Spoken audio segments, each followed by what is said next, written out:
সমবায় ব্যাংকের মতো মেদিনীপুর শহরে কোতোয়ালি থানার অন্তর্গত পিপলস কোঅপারেটিভ ব্যাংকের পরিচালন কমিটির ভোট রয়েছে আগামী 23 মার্চ।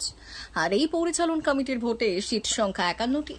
যদিও দীর্ঘ 10 বছর ভোট হয়নি এই ব্যাংকে, এবার সেই ভোটের পূর্বে ছিল মনোনয়ন তোলার কাজ। তবে গত 25 তারিখ মনোনয়ন তুলতে এসে রীতিমতো মার খেয়ে ঘর যান বামেরা। সেরকমই ছবিও ফুটে উঠল মেদিনীপুর শহরে। কড়া পুলিশ প্রহরার মধ্যেও তৃণমূল ও বামেদের সংঘর্ষে উত্তপ্ত হয়ে ওঠে মেদিনীপুর। বামেদের অভিযোগ, যখন তারা একসঙ্গে মনোনয়নপত্র তুলতে আসছিলেন সেই সময় কঠোর পুলিশের নিরাপত্তা থাকা সত্ত্বেও তাদেরকে তৃণমূলের আশ্রিত দুষ্কৃতী বাহিনীরা মারতে মারতে বের করে দেয় মনোনয়ন তোলার চত্বর থেকে। আর এই ঘটনায় কয়েকজন আহত হন। এরপর এই ঘটনায় 4 প্রার্থী রীতিমতো দ্বারস্থ হন হাইকোর্টে। হাইকোর্ট তাদের আবেদনের ভিত্তিতে মনোনয়নের আগ্রহী হয়। আদালত রায় দেয় যাতে এই 4 জন পুলিশি প্রহরায় যেন মনোনয়ন তুলতে পারেন এবং জমা দিতে পারেন। আর সেই রায়ের পরেই এদিন বেলা 11টা নাগাদ এই বাম 4 প্রার্থী সুকুমার আচার্য, অজয় মিত্র, সোমনাথ দে এবং উত্তম চক্রবর্তী মনোনয়ন তুলতে আসেন এবং জমাও দেন। এরপর তারা সংবাদ মাধ্যমের কাছে তীব্র ক্ষোভ উগরে দিলেন। উল্লেখ্য, এর আগের দিন মনোনয়ন তুলতে এসে রীতিমতো মার খেয়ে ঘরে ফিরতে হয়েছে বামেদের। শেষে পুলিশের দিকেই থুতু ছুড়ে ধিক্কার জানিয়েছে বাম নেত্রী সহ বাম কর্মীর সমর্থকরা।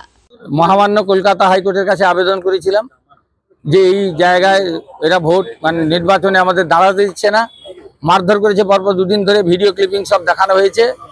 তাতে মহামান্য হাইকোর্ট মনে করেছেন আমরা যে 4 জন আবেদন করেছিলাম, আমরা দাঁড়াতে চেয়েছিলাম, বাধা দেওয়া হয়েছে, এটা ন্যায়সঙ্গত তারা মনে করেছেন। সেই জন্য আমাদেরকে বলেছেন যে সমস্ত ব্যবস্থাপনা আজকে 1টার মধ্যে যাতে আমরা নমিনেশন ফাইল করতে পারি তার ব্যবস্থা করতে।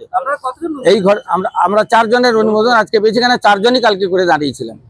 এই ঘটনার পরিপ্রেক্ষিতে বাকিরা কি করবে, এই আমাদের পদাঙ্কের পরে তারা কি করবে তাদের বিবেচনার মধ্যে থাকবে নিশ্চয়ই। সেটা তাদের অধিকার আছে, আমি কি করে বলি, তাদের অধিকার তারা করতে পারে। এইটা আমি সুকুমার আচার্য, অজয় মিত্র, সোমনাথ দেব এবং উত্তম চক্রবর্তী।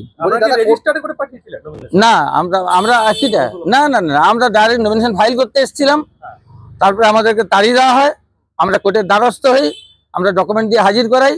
তখন কোর্ট মনে করে যে এই 4 জন যখন অ্যাপিয়ার হয়েছেন, এই 4 জন নিশ্চয়ই অবশ্যই দাঁড়াতে চান এবং এখানে গন্ডগোল হয়েছে, এটাই স্বাভাবিক, সুতরাং এদেরকে দাঁড়াবার সুযোগ দেওয়া হোক। এই জন্য না, আমাদেরকে মেরে তাড়িয়ে দেওয়া হয়েছিল। সে ভিডিও ক্লিপিং সব আপনারা জানেন, আপনারা দেখেছেন। আমি তৃণমূল কংগ্রেস আশ্রিত দুষ্কৃতকারী পুলিশের সহযোগিতায় এবং এখানকার অ্যাডমিনিস্ট্রেশনও তাদের সাহায্য করেছিল।